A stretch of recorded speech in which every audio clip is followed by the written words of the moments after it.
In this problem, it says that a server at a restaurant wanted to estimate the mean tip percentage that she earns during dinner. She randomly selects 14 receipts from dinner, records the tip, and computes the tip rate. So we have a list of those tip rates. We want to construct a 95% confidence interval for the tip percent. So how we're going to do that is, first of all, even though it's a percent, it's not a proportion of the entire population that we're looking at, or the proportion of a sample. So this is about a mean. It's an average of the tip percents.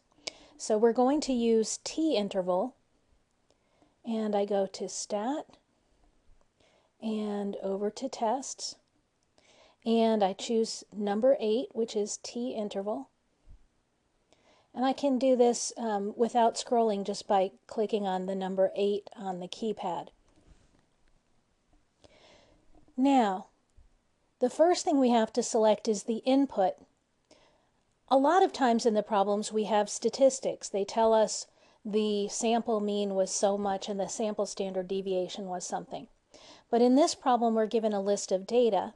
So I have to select data by pressing the left arrow and then enter.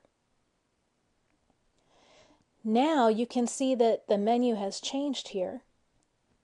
So now I have list, and I have my data in list 1 already. I already typed that in.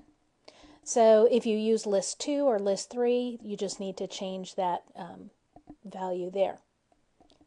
Frequency is 1. We never want to change that, so we just skip over it. And this is a 95% confidence interval, as we see very often. So the next thing I do is just go to calculate and press enter. And now I have my confidence interval. So that's 17.113 to 20.301. So what that means is that we are 95% confident, because that's the confidence level that we used, that the tip percent for all tips, so what is the real average tip percent that this server gets? It's between 17.113% and 20.301%. And that's the end of that problem.